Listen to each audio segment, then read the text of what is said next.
दृढ़ संकल्प है। साथियों, मैं यहाँ उपस्थित आप सभी युवाओं से ये अनुरोध भी करता हूं कि आप अपनी प्रतियोगी परीक्षाओं के लिए कड़ी मेहनत करें, क्योंकि हमने अपने तीसरे कार्यकाल के दौरान हमने ये संकल्प लिया है, आने वाले समय के अंदर हम हरियाणा में 2 लाख और नई नौकरियां बिना पर्ची बिना खर्ची के हरियाणा में देने का लक्ष्य हमने रखा है। हमने हरियाणा कौशल रोजगार निगम के माध्यम से भी युवाओं को न केवल रोजगार दिया है, बल्कि उन्हें रोजगार की सुरक्षा भी दी है, ताकि उन्हें 58 साल तक कोई बाहर ना कर सके। ये भी निर्णय हमारी सरकार ने किया है। नहीं तो भाइयों, जब चुनाव चल रहा था उनके लिए भी कई बातें विपक्ष के द्वारा वो की जा रही थी। अरे वो सेवाएं दे रहे थे, हरियाणा सरकार में वो लगे हुए थे, HKRN पार्ट 1 पार्ट 2 के माध्यम से लगे हुए थे, परंतु इस प्रकार की भाषा बोली जा रही थी कि हम आएंगे, HKRN को समाप्त कर देंगे, उन युवाओं के भविष्य के में अंधकार में ले जाएंगे, उनको बाहर का रास्ता दिखा देंगे। हमने कहा ऐसे 1,20,000 युवाओं को कोई छू भी नहीं पाएगा। हमने उनकी नौकरी को सुरक्षित करने का काम ये हमारी सरकार ने किया है। भाइयों, हमने ये भी नल जल मित्र कार्यक्रम के तहत हीरो मोटो कॉपर्स लिमिटेड से 6,000 युवाओं को प्रशिक्षण भी दिलवाया है। वे ग्रामीण क्षेत्र में जलापूर्ति के लिए वो मदद करेंगे। हमारी सरकार ने ड्रोन दीदी योजना, कंट्रैक्टर सक्षम युवा योजना और IT सक्षम युवा योजना जैसी की शुरुआत की है। इनसे हमारे युवा नए और उभरते क्षेत्रों में अपना कैरियर बनाने में सक्षम होंगे।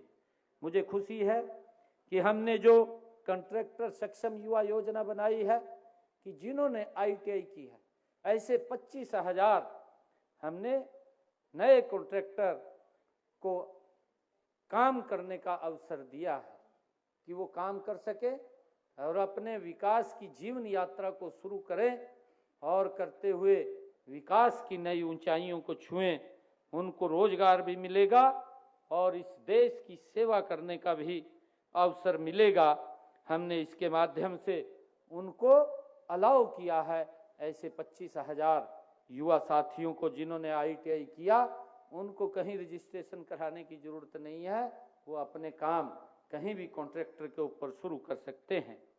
हमने मित्रों, विदेश में रोजगार की तलाश करने वाले युवाओं के लिए भी उनकी तकलीफों को देखते हुए और उन्हें किस प्रकार से हमारा युवा, आज मैं आप लोगों के माध्यम से हरियाणा प्रदेश के युवाओं से ये अपील भी करना चाहूँगा, उनके माँ बाप से भी करना चाहूँगा कि डंकी जैसे सिस्टम से हमें बचना भी चाहिए और युवाओं को भी बचाना चाहिए, ताकि वो इस खतरनाक रास्ते के ऊपर चल करके वो बाहर ना जाएं, क्योंकि हमारा जीवन वो जोखिम में खड़ा हो जाता है।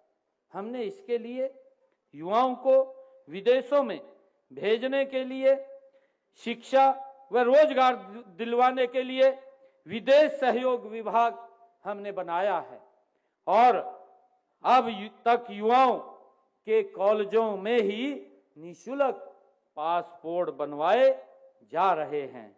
मुझे खुशी है कि हमने अब तक हरियाणा प्रदेश के अंदर 35,000 से अधिक युवाओं के पासपोर्ट बनवाए हैं। इसके साथ ही विदेश में जाने से पहले हम युवाओं को उन देशों की जरूरतों के अनुसार उनको कौशल भी देने का काम करते हैं और इसके लिए हम विभिन्न देशों की भाषाओं में युवाओं को दक्ष बनाने के लिए भी एक नीति अलग है, तो वह नशा है, जिसका मैंने जिक्र भी किया है कि हमने आज एक यहाँ से यात्रा को शुभारंभ किया है। हरियाणा प्रदेश के एक एक गांव के अंदर वो जा करके पूरे हरियाणा प्रदेश के युवाओं को जागरूक करते हुए उस नशे की चुनौती से निपटने के लिए उनको जागरूक करेगी।